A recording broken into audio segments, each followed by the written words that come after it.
माता पिताओं के लिए यहाँ एक सीख है। माता पिता ऐसे ही तो होते हैं। उन्हें अपनी संतान को समय के अनुसार श्रेष्ठ संस्कार देने चाहिए। माता पिता को कभी उनका विधाता नहीं बनना चाहिए, किंतु हर समय सदैव प्रयास कीजिए कि उन्हें उचित दिशा दिखा पाओ। कभी कोमलता से, कभी प्रेम से, तो कभी कठोरता से उसके जीवन को, उसके व्यक्तित्व को आकार देने का प्रयास करना चाहिए। क्योंकि जिस प्रकार एक बार पकने के पश्चात उस पात्र का आकार नहीं बदला जा सकता, उसी प्रकार आयु बढ़ने के पश्चात संतान के संस्कार नहीं बदले जा सकते। स्मरण रखिए। राधे राधे। ईश्वर ने बेलों को खड़े रहने की शक्ति नहीं दी, ईश्वर ने यह शक्ति दी वृक्ष को। इसलिए बेलें वृक्ष का सहारा लेके खड़ी रहती, उसी पर फलती। अब ये बेलें दो प्रकार की होती हैं। एक वो जो इस वृक्ष पर खिलती हैं, पुष्प गाती हैं, स्वयं भी सुंदर दिखती है, वृक्ष को भी सुंदर बनाती। दूसरी वो जो वृक्ष को पूर्णतः सुखा देती, उसकी प्राण शक्ति उससे सोख लेती और अंत में स्वयं भी मुरझा जाती। स्मरण रखिए, यदि कोई व्यक्ति सदैव आपके साथ खड़ा रहा, सदैव आपका संबल बनकर रहा, सदैव उसने आपकी सहायता की, और यदि आप उसके साथ छल करोगे तो आपका पतन निश्चित है। ऐसा कभी ना करें। सदैव ऐसे लोगों को प्रेम दे, सम्मान दे, और मेरे साथ आनंद से कहें राधे राधे। आइए इस पौधे से मिलिए। मेरे लिए ये पौधा अत्यंत प्रिय है। मैं इस पौधे से बहुत प्रेम करता हूं। अब सोचिए, यदि इसी प्रेम में मैं इसे दिन में 6 बार जल दूं, तो क्या इसका विकास और अच्छे से होगा? क्या वो इसके लिए शुभ होगा? कदापि नहीं। इसकी जड़ें गल जाएंगी, इसकी जड़ों में जो जल सोखने की शक्ति है वो समाप्त हो जाएगी। तो आवश्यक क्या है? आवश्यक है कि उचित मात्रा में इसे जल दिया जाए। आवश्यक है कि उचित समय के पश्चात इसे जल दिया जाए। आवश्यक है कि इसे सूर्य का ताप भी सहना होगा। आवश्यक है कि हर कार्य मर्यादा में होना चाहिए। अब यही भूल अधिकतर माता पिता कर बैठते हैं।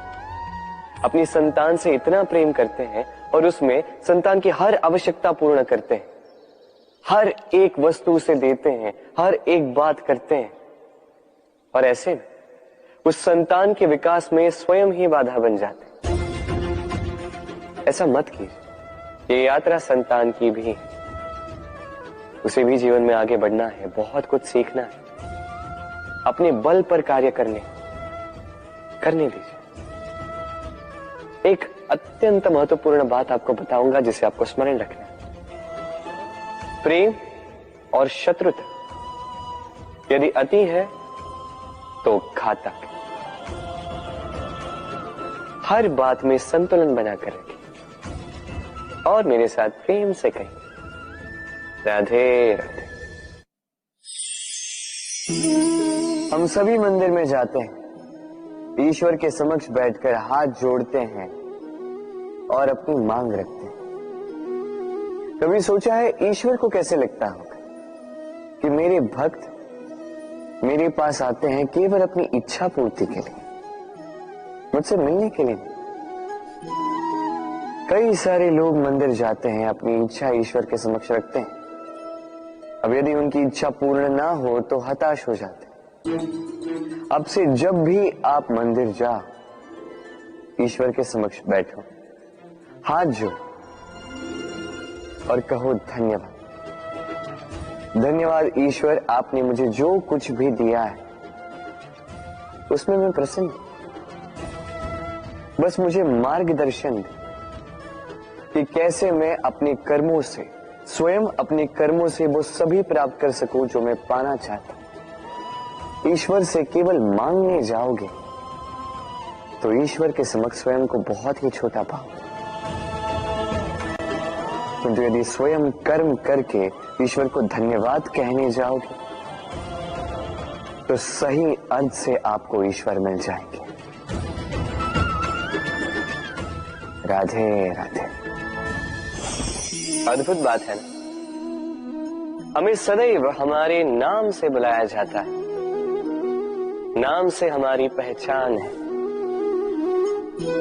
ये नाम ही है जो इतिहास में स्थान बनाने में हमारी सहायता करता है। नाम बनाने के लिए व्यक्ति क्या कुछ नहीं करता, नाम पर कलंक न लग जाए इसके लिए क्या क्या प्रयास नहीं करता। अपने जो कुछ भी पाए, धन, संपत्ति, सुख, ये सब कुछ नाम के समक्ष छोटा है। नाम सबसे ऊपर रह जाता है। ये नामकरण संस्कार सदैव हमारे लिए अत्यंत महत्वपूर्ण होता है। अब आपको क्या लगता है मैं किस नाम की बात कर रहा हूं? वो नाम जो हमने जन्म से पाए?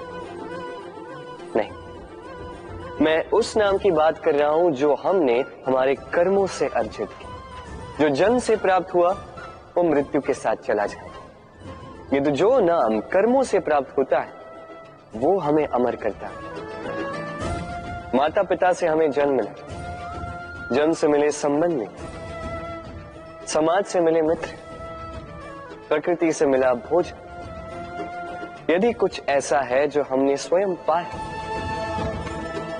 तो वो है हमारे कर्मों का फल। वो है वो नाम जो हमने कर्मों से अर्जित किया। इसलिए सदैव श्रेष्ठ कर्म कीजिए और मेरे साथ प्रेम से कहिए राधे राधे। मनुष्य भी कितना विचित्र प्राणी है,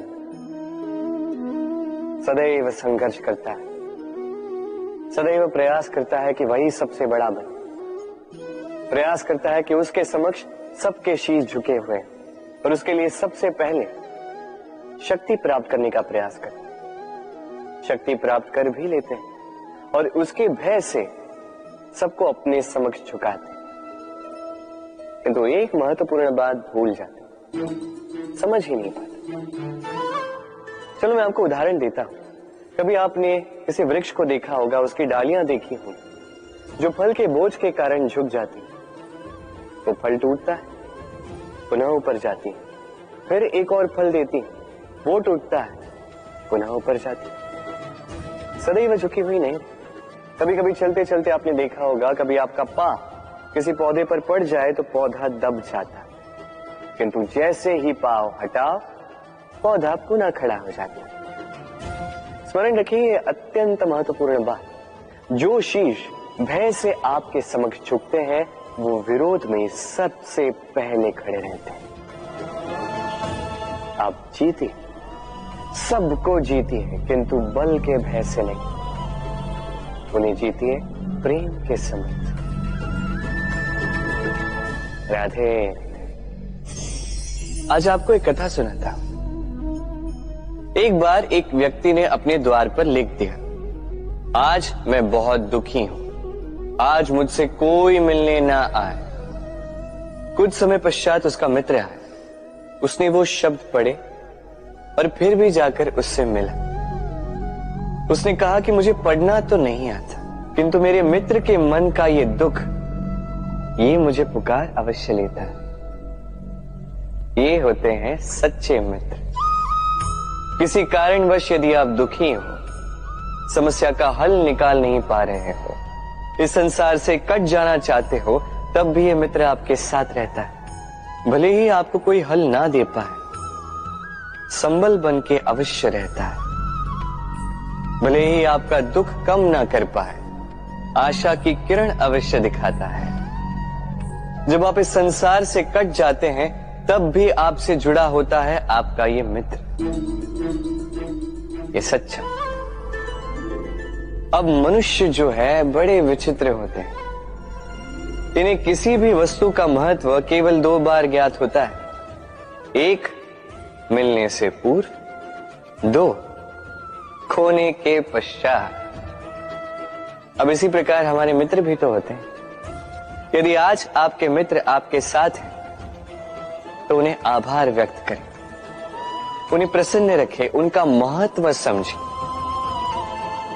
क्योंकि एक बार आपने इन्हें खो दिया, पश्चाताप करने पर भी पुनः नहीं लौटेंगे। तो प्रेम कीजिए, मित्रता निभाइए और मेरे साथ आनंद से कहिए राधे राधे। ठहरती केवल यादें, केवल यादें। ये समय ये कभी नहीं ठहरता। अभी यादें मीठी होंगी या कड़वी, ये किस पर निर्भर करता है? आपके कर्मफल के चयन पर। यदि आप इस जीवन को समझना चाहते हैं, अपनी हुई भूलों से कुछ सीखना चाहते हैं, तो पीछे देखिए। आपके बीते हुए कल से बड़ा शिक्षक आपको इस संसार में और कोई नहीं मिलेगा। यदि आप जीवन जीना चाहते हैं तो आगे देखिए। सारी संभावनाएं, सारे अवसर वहीं। यदि आप स्वयं को सुधारना चाहते हैं, स्वयं की भूलों को सुधारना चाहते हैं, कुछ महान करना चाहते हैं, तो आने वाले समय से अधिक श्रेष्ठ क्षेत्र और कोई नहीं। स्मरण रखिए, आप चाहे जितने भी प्रयास कर ले कि आपसे कोई भूल ना हो, आपसे कोई ना कोई भूल अवश्य हो।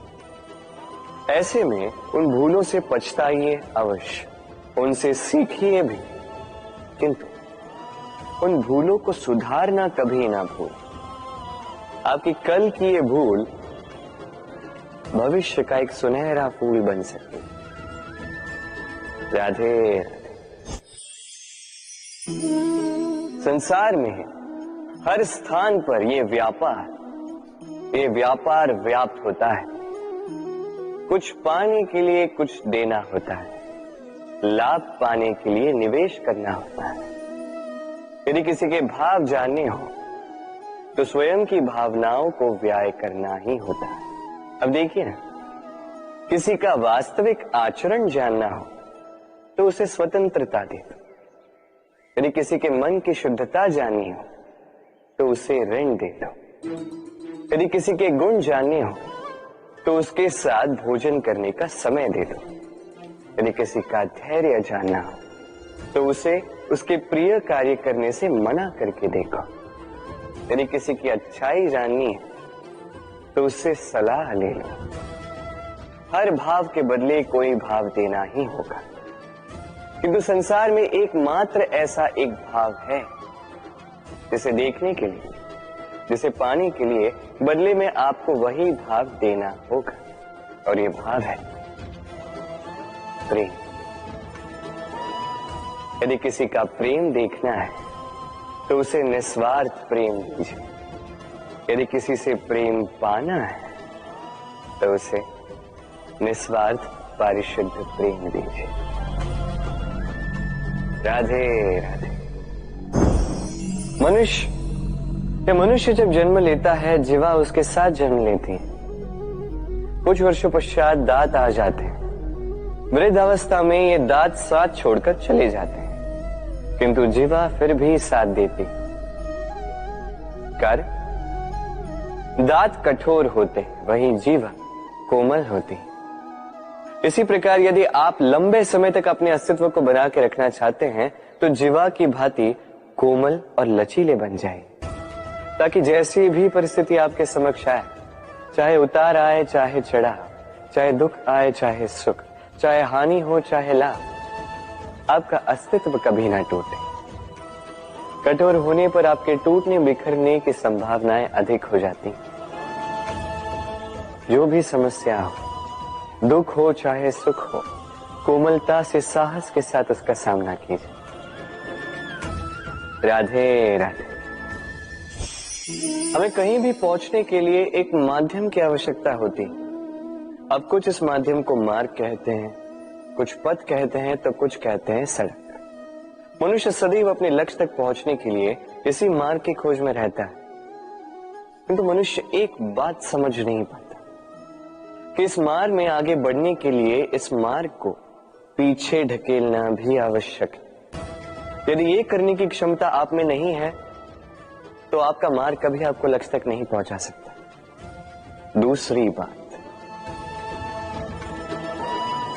यदि निरंतर प्रयास आप कर सकते हैं, यदि ये क्षमता